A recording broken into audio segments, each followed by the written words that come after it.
Salam dostlar, mən Arif Sultanov, Mənimlə Öyrən kanalından sizi salamlayıram. Dostlar, bu dərs yenə alətlər paneli ilə davam eləyəcək və bu gün öyrənəcəyimiz tool Eraser tool və onun içərisində yerləşən Background Eraser tool və Magic Eraser tool olacaq.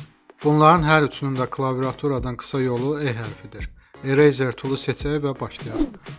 Eraser tool hansı qatman seçilirsə onun üzərində işləyir.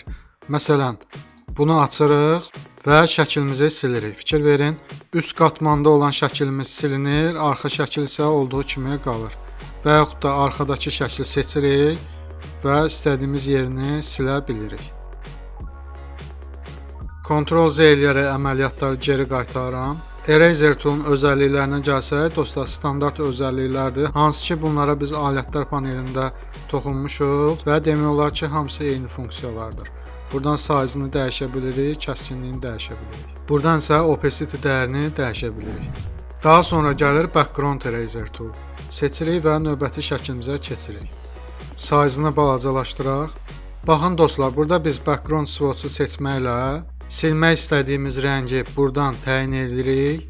Məsələn, biz istəyirik ki, ancaq bu rənglər silinsin. Və oku basırıq.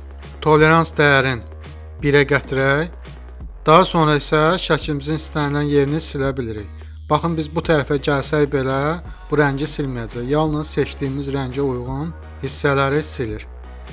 Size-ı biraz böyüdək.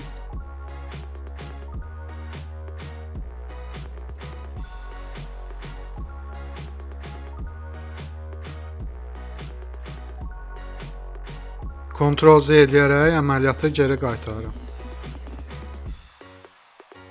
Dostlar, biz bunu arxa fon rəngini dəyişməməklə də eləyə bilərik. Onun yanındakı aləti seçirik və silmək istədiyimiz yerə gəlib mausu bir dəfə basırıq və buraxmadan hərəkət etdiririk.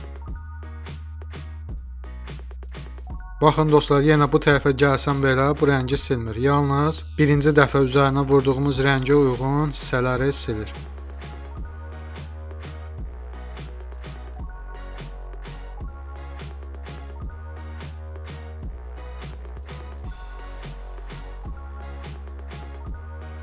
Ctrl-Z eləyərək əməliyyatı geri qaytarıram. Biz burada tolerans dəyərini artırmaqla ona yaxın olan rəngləri də silə bilərik.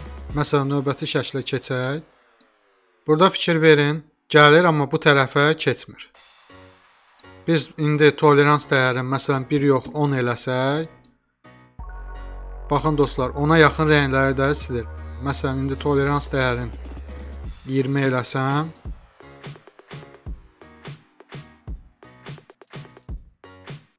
bura kimi gəldi. İndi isə tolerans dəyərini 30 eləsəm, o tərəfə də keçəcək.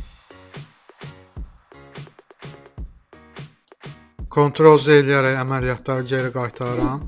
Daha sonra dostlar gəlir Magic Eraser tool. Bu sehirli pozan deməkdir. Yəni yalnız bir dəfə üzərinə vurmaqla həmən rəngi silir. Baxın dostlar. Bayaqki şəklə qayıdaq yenidən. Baxın. Bu hissənin üzərinə yalnız bir dəfə vurmaqla bu hissəni sildi. Həmçində bura gəlib bura vurmaqla bu rəngimizi sildi. Növbəti şəklimizdə də baxaq buna dostlar. Baxın, müxtəlif rənglər var burada. Silmək istədiyimiz rəngi seçirik. Üzərinə bir dəfə vurmaqla həmən rəngi silə bilirik. Ctrl-Z eləyərək əməliyyatları geri qaytarıram. Biz yenə tolerans dəyərini artırmaqla ona yaxın olan rəngləri də silə bilərik. Məsələn, 40 eləyirəm və mavinin üzərinə vururam. Baxın, burada mavi rəng tonuna yaxın olan tonları da sildi. Ctrl-Z eləyərək geri qaytarıb 40-ı 60 eləsəm, bu dəfə yaşıl tonun üzərinə vursam, yaşıl tonuna yaxın olan rəng tonlarını da silir. Gəlin də 100 eləyək, baxaq. Məsələn, bunu edirəm 100 və qırmızının üzərinə gətirib vuram. Baxın dostlar, qırmızı rəngə yaxın olan rəngləri də silir. Ctrl-Z edirəm və tolerans dəyərini 1 seçirəm. Yenidən vuram. Bu zaman yalnız bir rəngi silir. Baxın, yaxşı silmədi. Biri məsələn indi 10 eləyək vuraq. Baxın dostlar, indi tam olaraq silir. Və yaxud da gələk buradan mavinin üzərinə vuraq və mavi rəngimizi silir. Ctrl-Z eləyərək geri qaytarıram. Burada da həmçinin. Üzərinə vurmaqla həmən rəngləri silir.